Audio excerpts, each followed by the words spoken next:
on camera. Today is Friday, April 12th, 2019.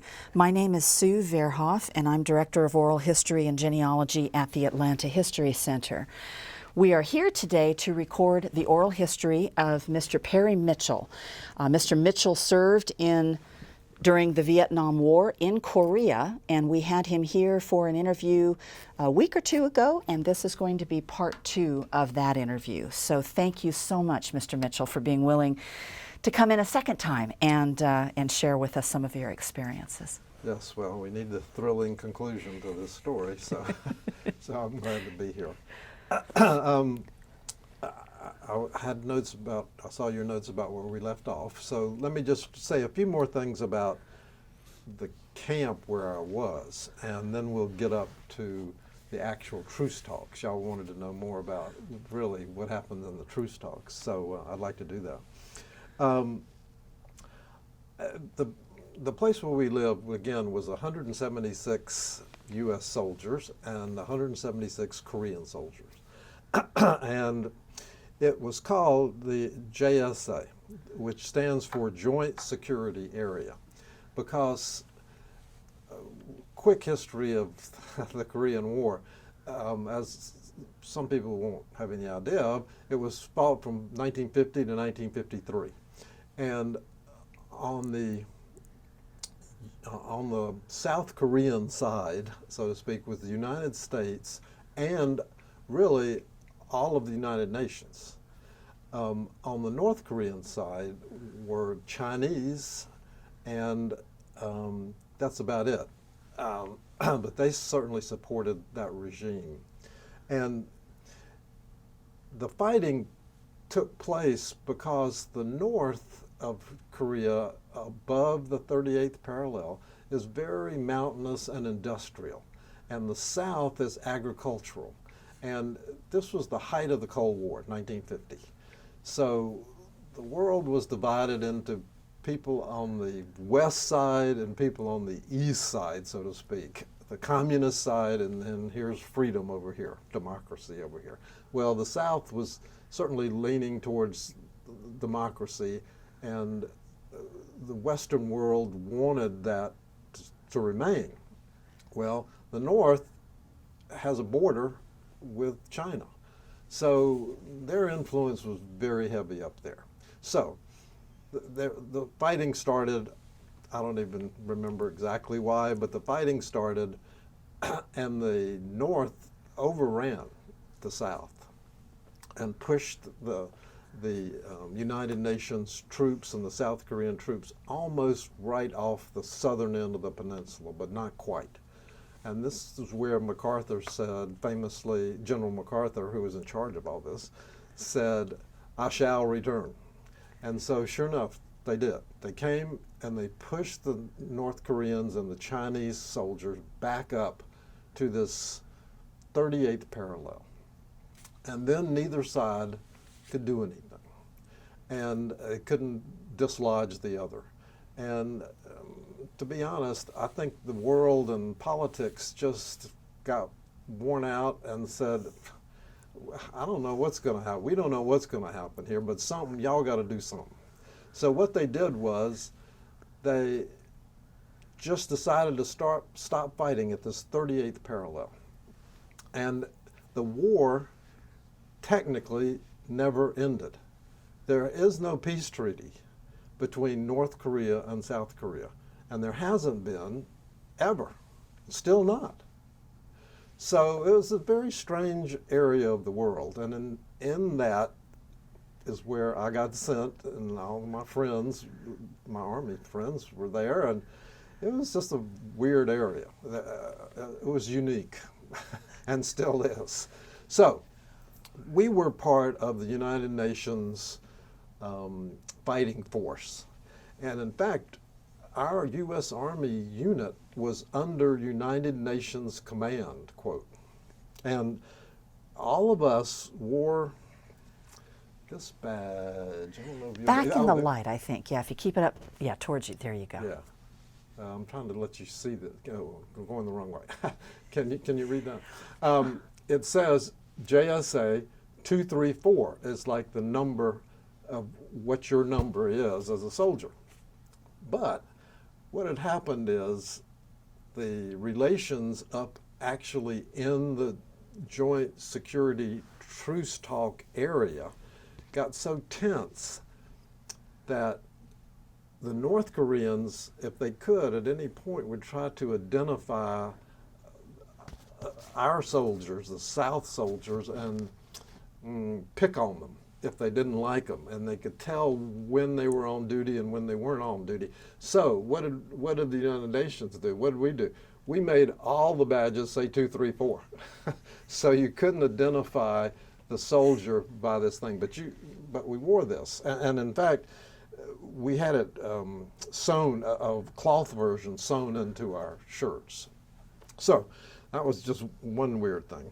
But our camp, the actual truce 38th parallel area was, I think, about 2 miles deep. And our camp was about 3 or 4 miles from the edge of that. So it would take about 15, 20 minutes to actually drive up into the area. But before we get there, I'd like to just say a few more things about our camp itself. And my job was the battalion clerk. So I worked for the lieutenant colonel who ran the place, and the major, his aide, and the master sergeant. And there was also a company structure where it just so happened my best friend was the company clerk and I was the battalion clerk. So we could do a lot of things there that clerks generally did, and you've seen on MASH the way Radar, that character, kind of ran everything. Well, I'm not bragging here or anything, but clerks could run most everything. And of course the colonel and the major, they didn't want to just be sitting around in an office all day. So they would look for any excuse to leave. And then there was nobody there, and the sergeant major didn't want to be there either. So I was it. So, you know, I could kind of do whatever I wanted to, really. And it was an easy job. 8:30 to 4 every day, half day on Saturday. But after you were finished work, you could get, part of the time I was there, they let us dress in civilian clothes.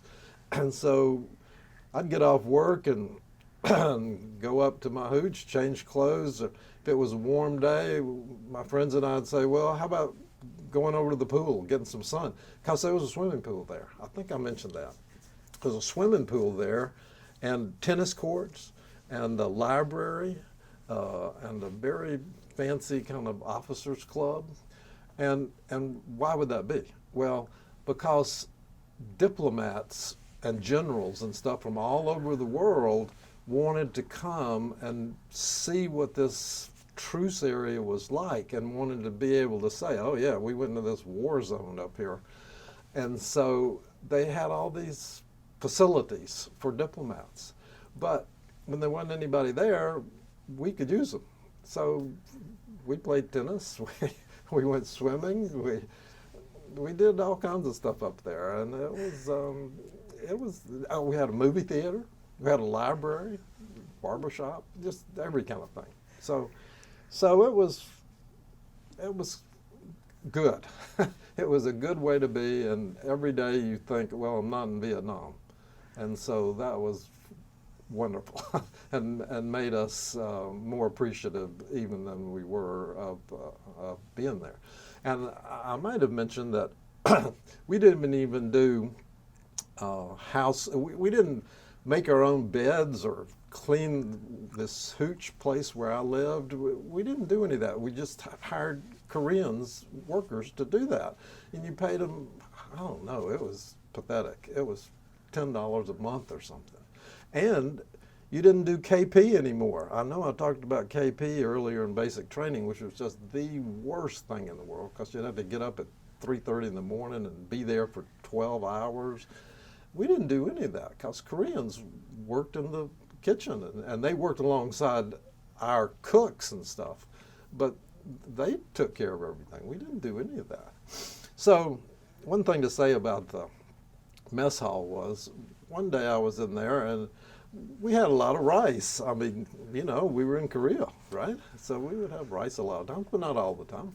But I was standing in line and I looked back in the kind of kitchen area that I could see this, and there were these bags back there, burlap bags. And I need to say that within a mile of our unit, there were rice paddies.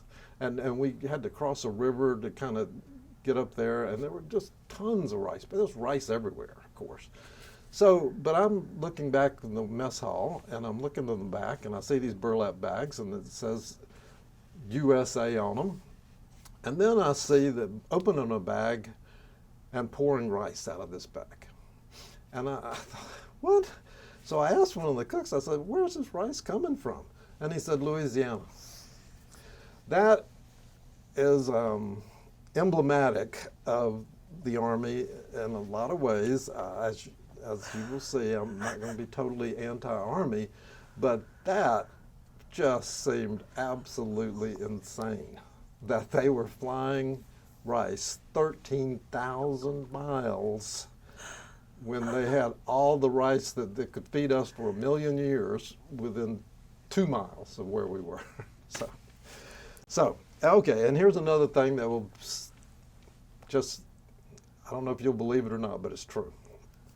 A couple of times a year, our commanders sent at least 2 buses or 1 bus down to the village, which I talked about, where a lot of bars were and bar girls, and the guys had girlfriends down there and everything. And they would go down to the village and fill them up with these girls, the buses, and bring them up, and they was called Moose Nights. I don't know why. I'm sure some of my friends would remember where that name came from. But there was Moose Nights, and these bar girls would come up to our camp and would go in the NCO club, and there'd be dancing and drinks and food, and they could wander all around our camp. And I'll never forget one picture of the armorer, who's a good friend of mine, is right across from my little hooch thing, this canvas thing you've seen a picture of. And he took a picture, I took the picture, I think, with this armorer guy and his girlfriend holding an M16 rifle. The bar girl, the prostitute, is holding this thing like this and very proud, and everybody was smiling. So I'm sure that doesn't go on today, but it went on back then. And I made it a personal goal in the Army. Once I knew especially that I wasn't going to Vietnam, even when I thought I could go to Vietnam, I said to myself, well, I'll probably be a clerk, so I won't have to kill anybody. I did not, man, or even shoot anybody. I've never done, I've barely held a gun except in the Army. Quite pro gun control. So I made it a goal in the Army to never have a gun, if I could. So I got the Korea there and got up there and was a battalion clerk, and this armorer was my friend. Well, 2 or 3 times a year they had alert training, you know, emergency training stuff, and everybody had to go to the armory and sign out a rifle, and because the guys weren't, most of the soldiers there did 2 things, as I've told you. They were escort drivers. They drove cars between fancy Fords between Seoul and our camp to bring these diplomats I just talked about up to the camp. And so they didn't have guns. And the guys who worked actually on the sentry posts up there, the guard posts, of course, they had guns, but you could only carry pistols in the actual truce area where the talks were. So nobody had rifles, but 2 or 3 times a year we'd have these exercises where you'd have to go and sign out stuff. And I told the armorer, I said he would say, okay, well, come over here and get this. And I said, I really don't want that. And I said, just let me sign my name and don't give me one. How about that? And so he said, okay. So I never touched a gun and the whole time I was in Korea. And that was 13 months. So I considered that quite a moral victory at any point, at any degree. Okay, so now let's get up to the truce talk area itself. I've explained to you that our soldiers were under the nominal command of the United Nations, but of course America, the United States, was by far the leader in this. So what we did was we would go up to the, or they would go up anytime there was a truce talk. Either side could call a truce talk for any reason. So here's what the actual truce village looked like, and some of these buildings are still there today, as you'll see. I can, yeah, there you go. I'll show you maybe in a little bit. When I went back, by the way, 40 years later. So I'll talk about that for a minute. But anyway, this is what these were actual meeting buildings, and each side had their own building, and then there was these couple of buildings in the middle where they held all the meetings between the two sides. All right. So when they had these meetings, that would be kind of a big deal. Everybody would want to put on a show. So this was my commander right there. And here's some general or somebody who was up there, a diplomat, I'm not sure. He probably a South Korean general. But then these guys with all this colorful stuff here, this is the Swiss and Swedes.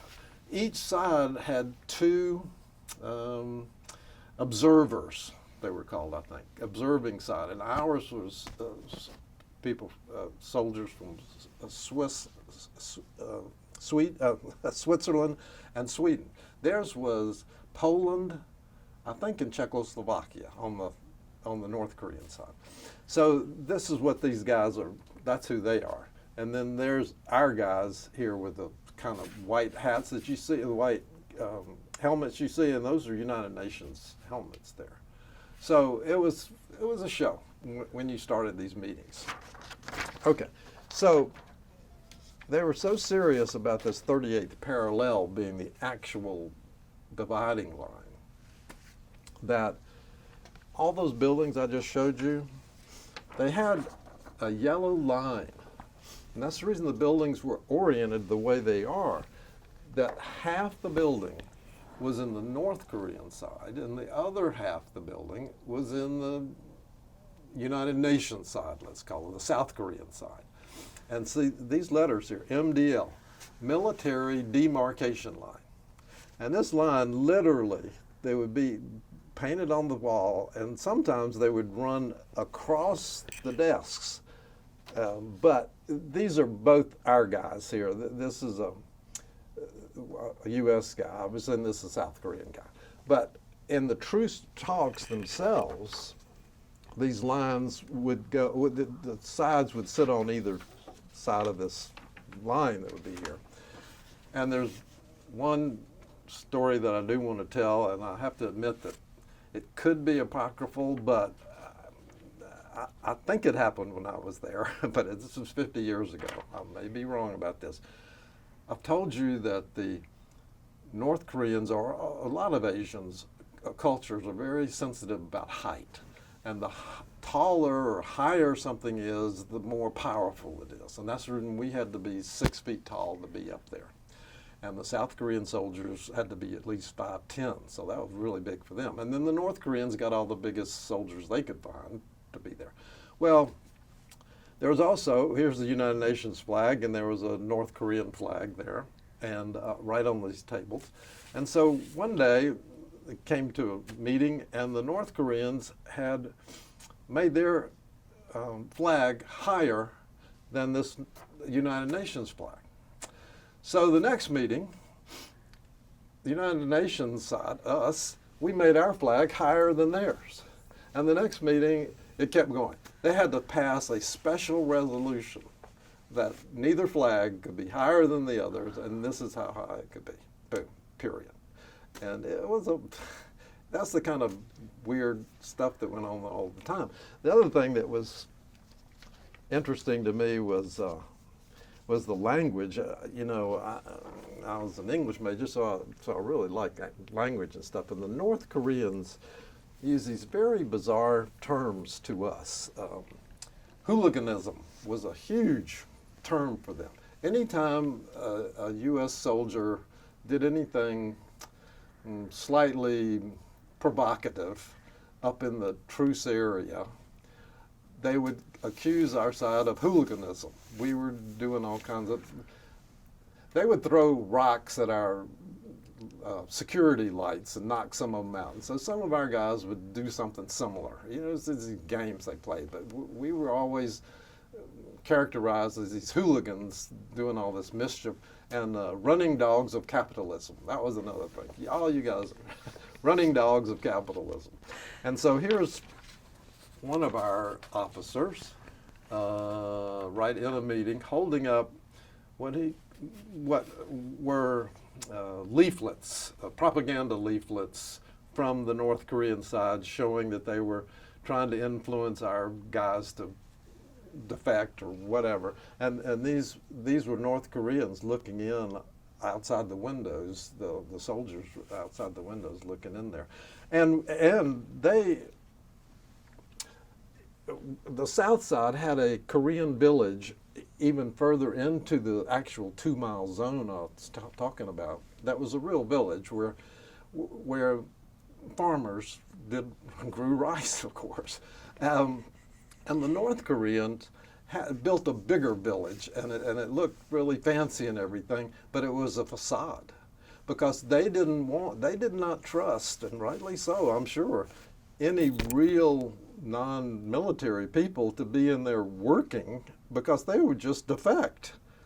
And so the whole thing was fake. They would truck in workers every day to be working in these fields and stuff and make it look all cool. And then they would take them back at night.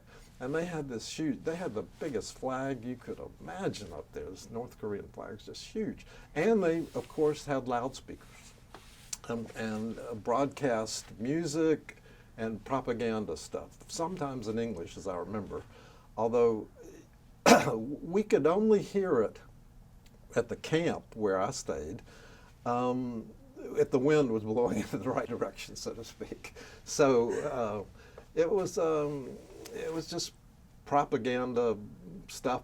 Mainly what I remember hearing is just music. So that was what happened up there. I don't want to mischaracterize this, because I only went to 2 or 3 of those meetings in the course of a year, because I had no real reason to be there. I was the battalion clerk. I would just get a ride with somebody sometimes if I was bored or whatever, if I knew there was a meeting, and go up there and wander around some and see some of this fancy uniforms that people wore. But that's my really only connection to the actual meetings themselves. They were about all kinds of things, defectors or us trying to infiltrate their side. Or we had a helicopter one time that went just about, 500 yards over into their area by mistake, and they shot it down, and we got the pilots back somehow. But they would have meetings about that, all kinds of stuff like that all the time. So that's all I had to do up there, really. And I guess that, I was trying to think of one other thing I wanted to say about the colorful garden. Yes, the hooliganism. Oh, okay. I did want to talk about the weather. That's a strange topic.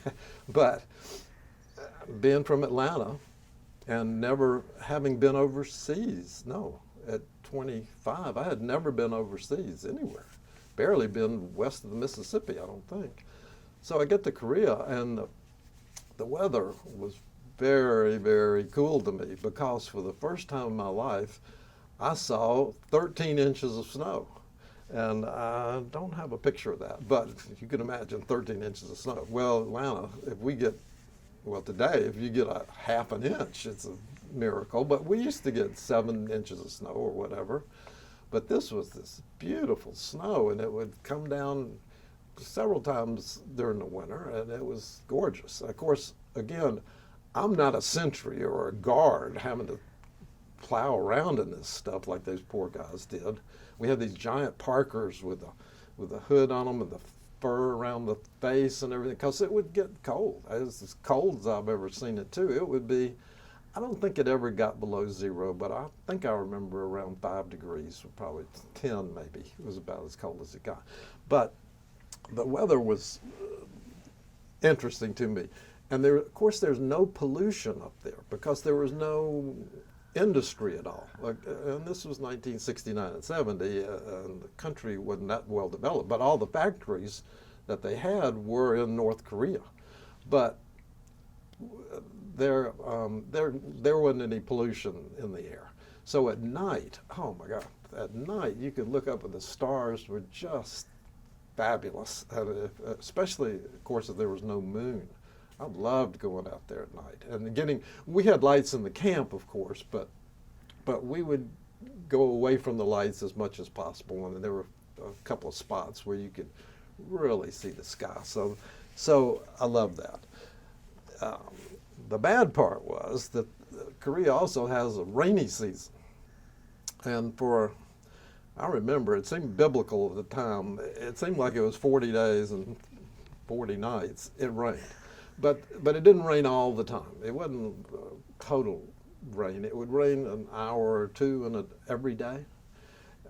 And we had no air conditioning. The battalion headquarters, I think, did, but certainly not my little hooch. And so I remember taking a shower and getting out of the shower and being just as wet as when I walked in the shower. And of course, our houseboys they didn't have dryers or anything. They hung all our clothes out on clotheslines. So that's another weird thing about our camp. You'd be walking through this military camp and there'd just be rows and rows of T-shirts and underwear, and whatever, civilian clothes and our Army uniforms hanging on these lines. Well, you couldn't get anything dry for a month.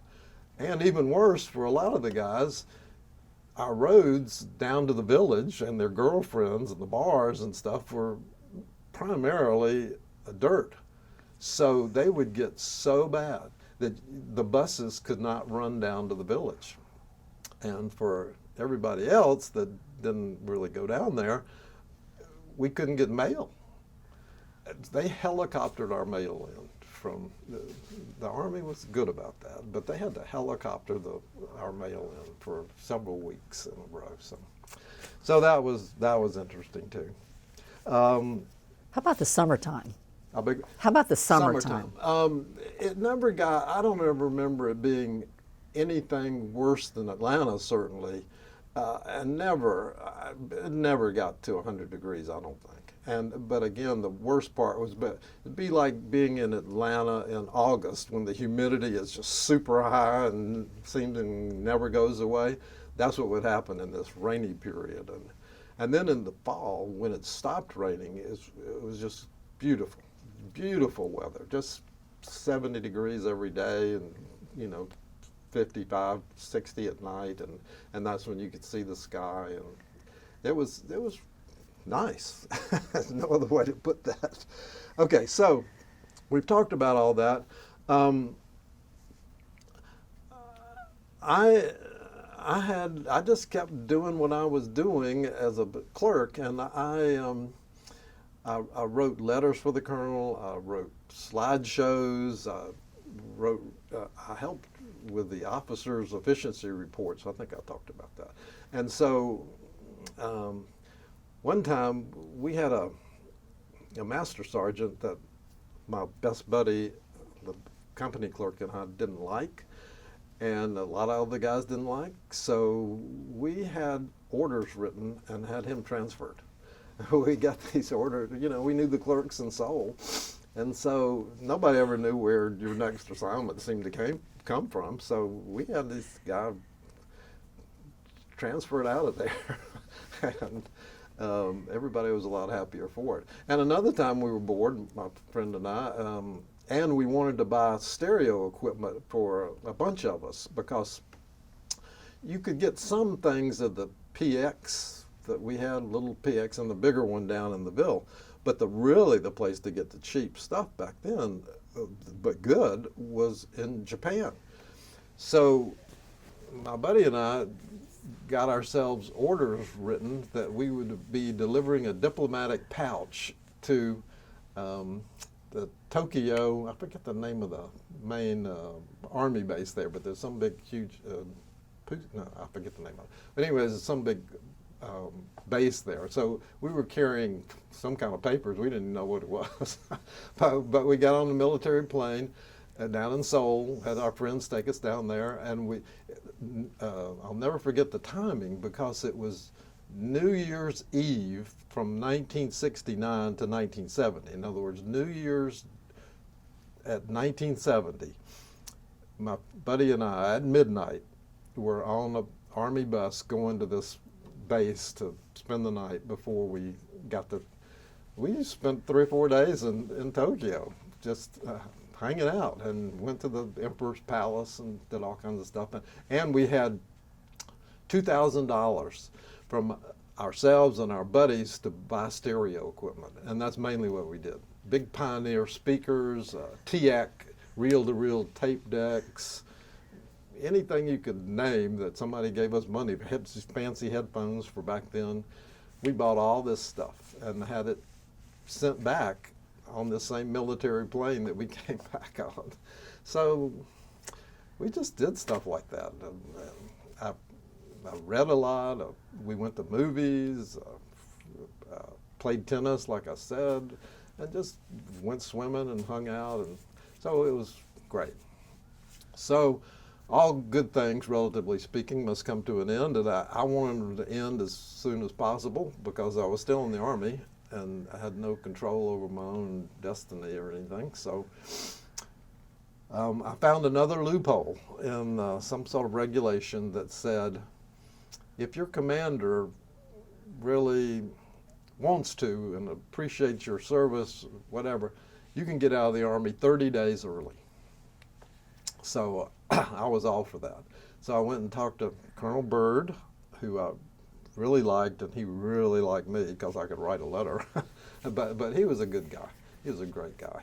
And I told him about this regulation, and he said, "Oh, Perry, I just don't want to lose you." And I said, "But I would really like to get home. I've got now had a 1.5-year-old daughter, and I'd been there almost, 13 months. And so he finally said, okay. So I got out of the Army a month early, and flew to Fort Lewis, Washington, like y'all do, and get demobilized, or whatever they call it. And I was very happy to be home. And I remember the first thing I did, really on my own, was go see Woodstock, the movie, because it had been released earlier that spring, I think, of 1970. I got out of the Army in May of 1970. And Woodstock had been released a month or two before, so it was still playing in first-run theaters. In fact, it was at the Rhodes Theater here in Atlanta. That's a famous old little bitty area, and this movie theater was right there, and it was a big CinemaScope screen, relatively. And I remember going in there like on a Thursday afternoon or something, and there were 7 people in there and me. But I caught up on hippiedom as much as possible by watching Woodstock. And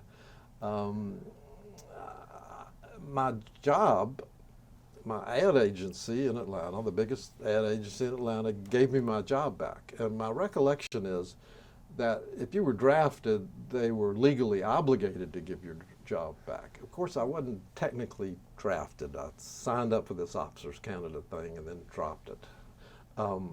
But they gave me my job back. And however, in 1970 was also the beginning of a recession, a lot of you older people might remember. And then the gas lines, when you couldn't get gas and you had to wait in Saudi Arabia, and the OPEC, cut the supply, and inflation was raging, and it was a hard business time. And so our agency wasn't doing that well. And I really didn't have much to do when I went back.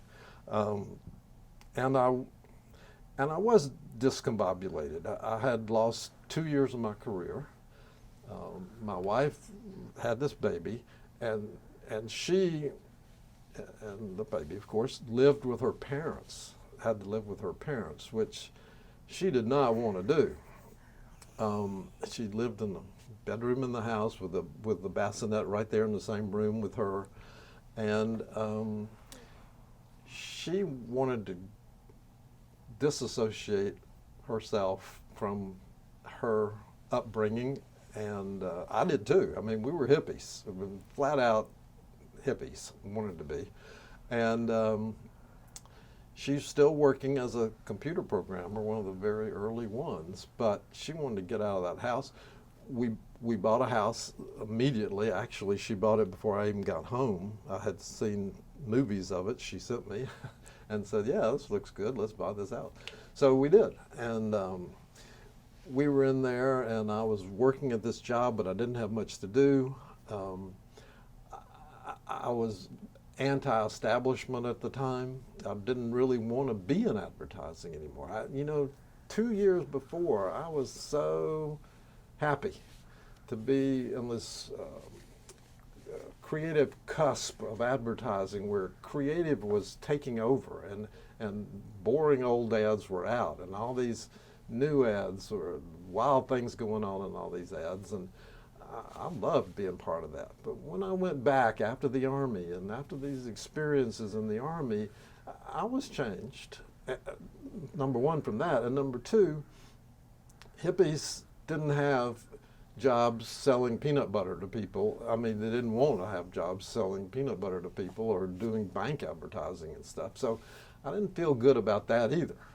So I was kind of adrift a little bit. And my boss said, we've got to let like 5 people go out of 20 that we had because we were down in a business. So I said to him, I said, well, fire me because I'm not happy and I don't have a lot to do.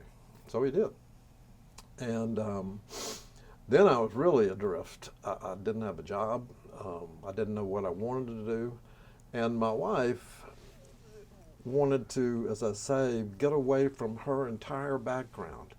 And she'd had 2 years basically without me, and made other friends, and especially a lot of women friends, and she had a big loom. She was weaving things and doing all kinds of hippie stuff, and so we weren't getting along that well. And I was, looking back on it, and I've written about this for myself, I know that I was emotionally withdrawn. I didn't know where to fit anymore. And she got really tired of that and said, man, I don't think I can take this anymore. You're not giving me anything, and you're just so withdrawn.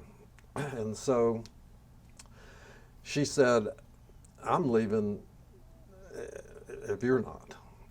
And I did not want to take my daughter, who is now 2 and a half, out of the house that we had bought to move somewhere else. I thought she in particular needed the stability of that. So I got an apartment about a mile away, and I moved. And first time I'd ever lived alone, because she was my high school sweetheart. We were together in college, and now here I am after being in the Army and stuff. I'm living in this 1-bedroom apartment by myself, and that was hard. And in fact, I'm looking back on it now, I know I was clinically depressed because I remember telling people, which is true, that for a certain period, for several months, if I could just get out of bed in the morning and go to the post, walk up to the post office, I would consider that a successful day.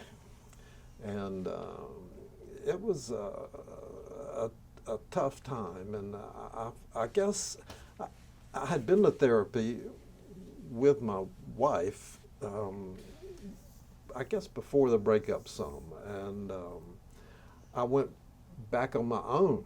But this is a very telling thing too to me now. It just seems incomprehensible. Really like this therapist, fine, but I remember the first 2 or 3 times I went for 55 minutes that you have with a therapist, I did not say one word. I did not know how to express my feelings, and again, I guess I was just so depressed that I just couldn't say anything. And he, very smartly, he didn't say anything, because it wasn't going to do me any good just to listen to him talk. He knew I had to finally talk to him, and I did. Finally did that, and I came out of this depression to the degree that I used the GI Bill. I needed some money, to be perfectly honest, and continuing to take advantage of the Army. I used the GI Bill money to go back to graduate school at Georgia State University, and thought about being a teacher. And it was okay. I took some courses and did all right in that, but that wasn't really for me either.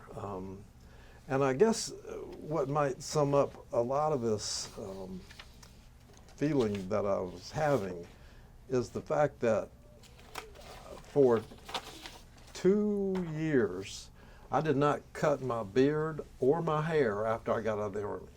I wanted to be so away from all that this was my passport photo, because my Army buddy and I went to Europe and just traveled around for 3 months, and this was my passport photo for 1971. I don't look too much like that today, but it's emblematic of how anti-establishment I wanted to be. So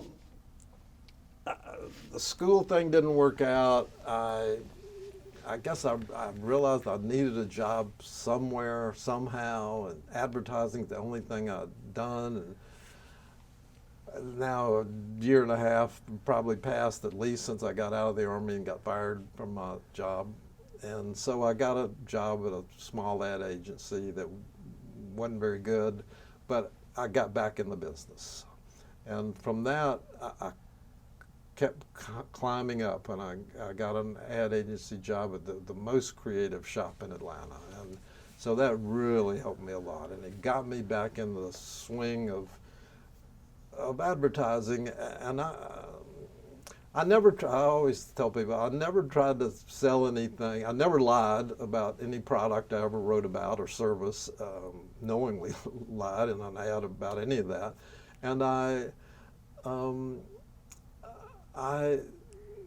was good at it. So I just kept growing in that vein, and ended up being a creative director, which is the guy who supervises writers and art directors, and I was a writer, but I supervised people. And then I really ended my career as an ad agency partner. And I freelanced several times within that. I worked in advertising 38 years, I always tell people, because the 2 years of the Army, I would have worked 40 years, but I worked 38 years. And it was a great career. It was after I got back into it and understood that that's what I needed to do, I should do. And so I was pleased with that. I don't think I did too much harm for anybody or sold them too many things they didn't really need. I did a lot of bank advertising. I wrote annual reports, but I did TV spots, I did radio, outdoor boards, all kinds of things, and had a lot of good adventures with that, and met tons of great people, wonderful, fun advertising people in Atlanta, and so all that was really good. I think the Army, as I said, helped me a lot. And here's the happy ending to this whole story for me, for the Army, that once I'd gotten over this depression and gotten back into the real world more, I realized that being around all these different kind of people in the Army was really good for me. It helped me understand what a bus driver would be like, or the guy working in the restaurant, or anything. It just you're just thrown together with all kinds of different people, and it was really good because I came from this upper middle class background and went to Duke, and went to the University of Iowa graduate school, and I don't know. It really helped me understand other people and get along with them and appreciate them, and so the Army was really good in that sense. And then you'll be really surprised at this, I think. Our unit was so close that we started having reunions, and I helped. I did the marketing to try to get the guys to come to these reunions, and we had one in St. Louis, and one in San Antonio, and there's one in Florida that I did miss, and then one in Chicago. The last one we had was in Chicago. I went to all of them, and my wife now, Pam, she went to this last one too and got to meet a lot of these guys. But let me back up too. My best friend in the Army, the company clerk, John Myers, lived in Indianapolis, and I live in Atlanta. And he had strong ties to Indianapolis, a family, 3 kids, and he wasn't about to move, and I wasn't going to move up there, certainly. We have stayed in touch. I talked to him on the phone 2 weeks ago. We get together at least once a year. We have traveled together. I tell you, we went to Europe for 3 weeks soon after we got out of the Army, 3 months, I mean, soon after we got out of the Army, and just hung out. And he's still one of my very, very best friends. And so I say to people, well, what I got out of the Army was John Myers and a better understanding of a lot of other people. And so not only that, not only did we stay friends, but I had the brilliant idea about, I don't know, well, I can tell you exactly when it was. It was 10 years ago, 11 years ago.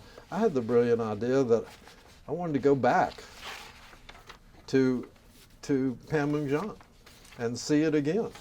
And so once I had that idea, I also decided that I wanted to, I'm looking for one more photograph here, if I can find it. I might not have it. Oh yes, here it is. That we would go back. And so I wanted John to go, for sure. His wife did not want to go, but Pam, my present wife, did want to go. Because once I realized I wanted to go to Korea, I said, well, you're only 2 hours away from China. And I'd always wanted to go to China and walk on the Great Wall. I thought that would be fabulous. As a kid, you know, growing up in the Cold War era, and you read about the Great Wall and all this stuff. So we tacked a lot more time on to Korea, actually. So we were gone about 3 weeks on that trip. And John went with us. But the first place we went was JSA, back to where we had been. It was 39 years ago, I think, that we were back. And here is John. And this was his company headquarters. This little Quonset hut thing was the company headquarters. And our battalion headquarters, the only reason I don't have the picture is that it was torn down. It wasn't there anymore. And this was just used as some storage place now. But once we decided to do this, I got in touch with this liaison at Panmunjom. And of course, they are just fall over themselves to have a veteran come back there. They just love having people come back.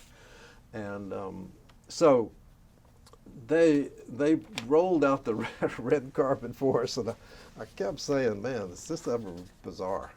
How much I screwed around with the Army and everything, and now they're being so solicitous of us. It was really cool, interesting. They gave us a captain that was with us all day. We were there an entire day, and they had a special mission to get up there and everything. And now, of course, it used to take us 2 hours to drive on all these muddy roads and stuff to get down to Seoul. We were there in about 35, 40 minutes on a super highway. And there was a super checkpoint and all that stuff. But still, it's this 4-lane highway and get there in no time. And so this captain, I'm sorry I don't remember his name, he was our guide the whole time. And I told him what we wanted to do, and he said, great, fine. So here's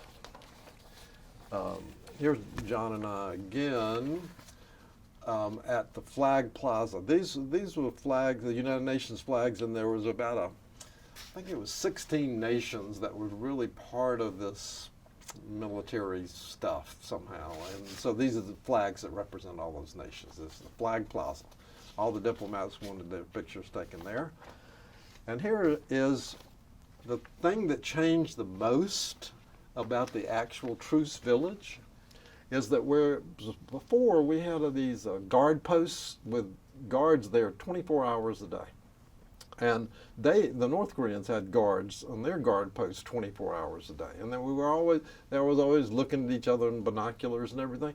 Well, now there's none of that because security cameras. Their security cameras watch our security cameras. That's the way it is right now. And so we went up there and saw all these buildings again. I didn't even print those pictures out, but I've got John in that one building I saw with the yellow line. That's still there, and John Myers is standing right there. And there's just nobody up there except when they have truce talks. Except, for some bizarre reason, Panmunjom is the #1 tourist destination for Japanese tourists.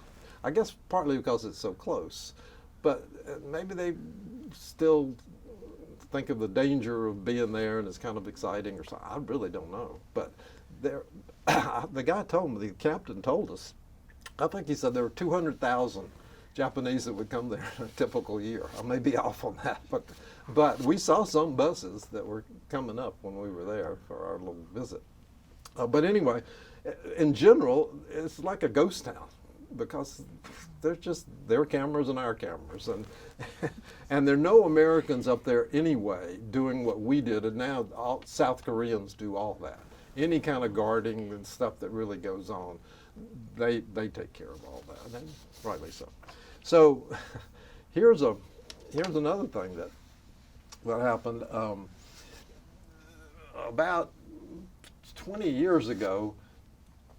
The South Korean side found these tunnels that the North Koreans had dug, big tunnels, big enough for tanks and stuff to get through. And so rather than blow them up and stuff, they sealed them off, of course, but now it's a tram ride. It's like you're going to Disneyland, and you can get on this tram and you can go down this hole for, I don't know, 400, 500 feet or whatever it is, and then you come back up. And so the captain said, well, y'all want to do that? And I said, not really. I don't really care to go down in this hole. And so we didn't. But outside, this is the tram right here. And so it's a tourist thing. And so this is a symbol of trying to put the two Koreas back together. And the other thing is, of course, they had a gift shop.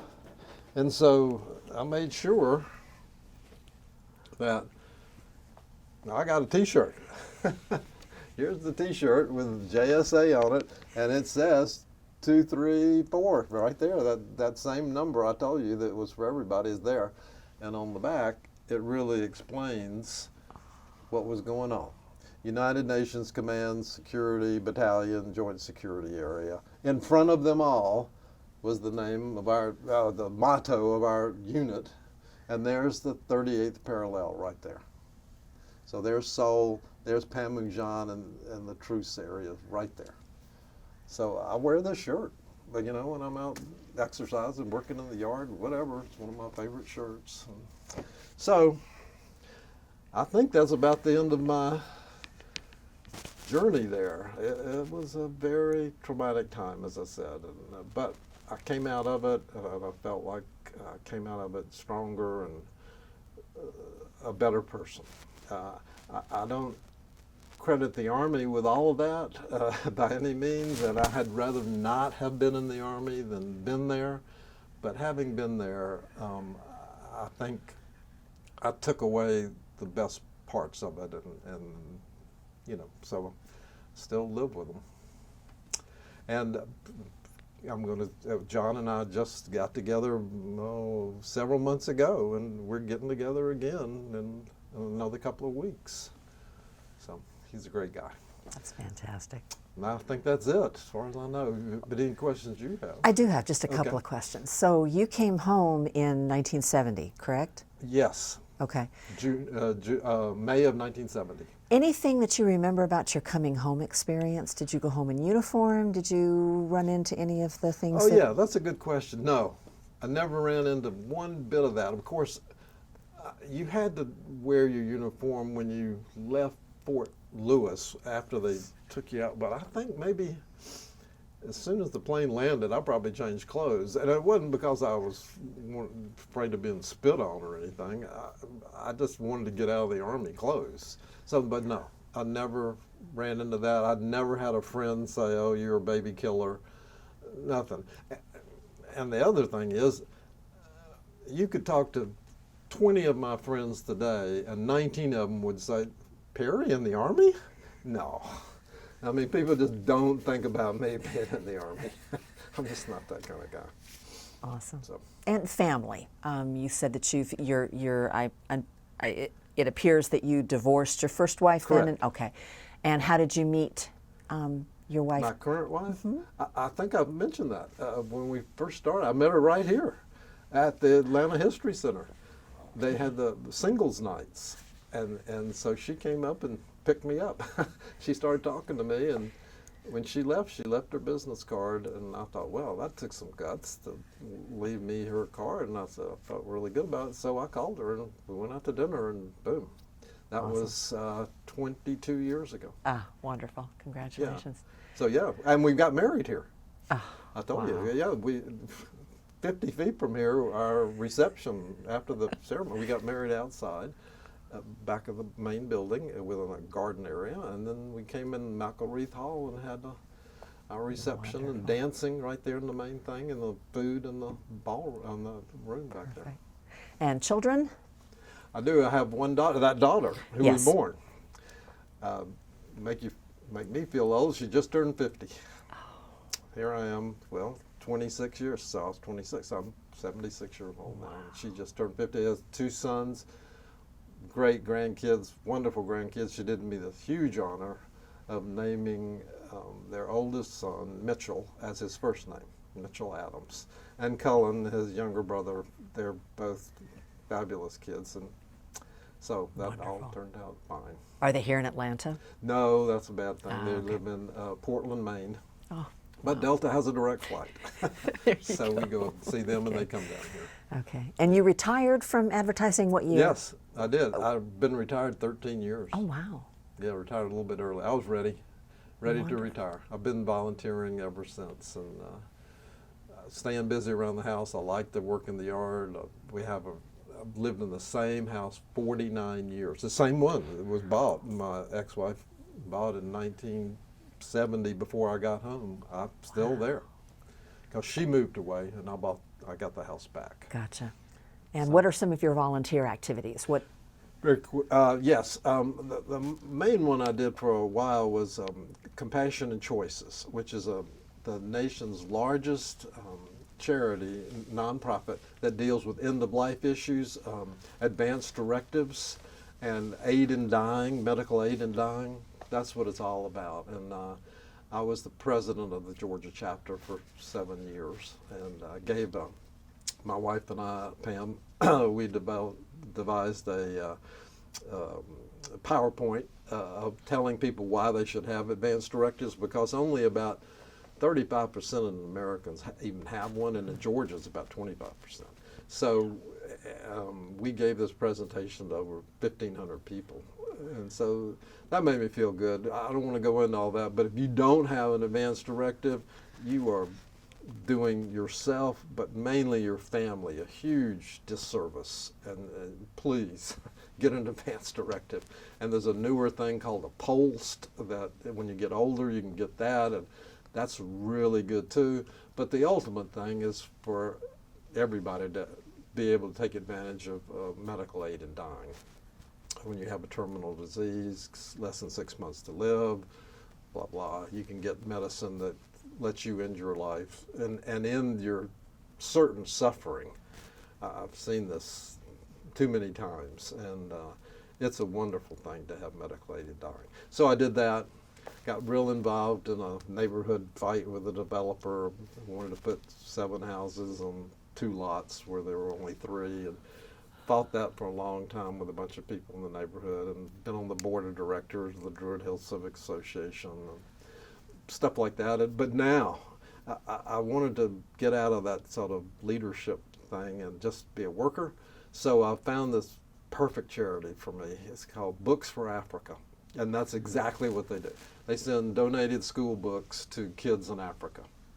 And so it was founded in Minnesota, this charity, but you're not sending books from Minnesota to Africa. It's too expensive. You can't fly them. They're too heavy. And you truck them all the way over to New York or Boston or somewhere, that's too expensive. So the main warehouse is in Atlanta. And all the books we get tend to be in this area. But I go to this warehouse twice a week for 3 hours in the mornings because my legs can't stand anymore. It's an unheated, unair conditioned, concrete floor, no windows warehouse with 1 million books in it. And we sort these books by grades, 1 through 4, 5 through middle school, high school, and even university stuff. And I really enjoy doing it. And Fantastic. I've been doing that for over 1.5 years. And Fantastic. I want to continue. As long as my body holds out, I'll keep doing it. Ah, So, that's awesome. Well done. Well done. that's me. Well, this has been fascinating. It really has. Well. You had a very unique experience, and we appreciate your perspectives on it. I love your attitude and the way that you approached that part of your life. Well, thank you. Yeah, it's a everybody's life has sections, and that was such an indelible section of my life. Yeah. We'll never forget it. I'm sure that everybody you interview says the same thing, though. They do for the most part, and we appreciate you coming in and being interviewed. And I mentioned to somebody not too long ago, the only thing that impresses me more about the service that Vietnam era veterans render is the service they still render. I'm just blown away because every single person who sits in that chair is involved in volunteering. Oh, really? They really are. Oh, that's They interesting. continue to give back to their communities, which I find Well, very well, impressive. John Myers is, yeah. Yeah. My super friend, yeah. So, That's interesting. thank you. Well done. Thank you Okay. for your service and welcome home. You're welcome. Thank you.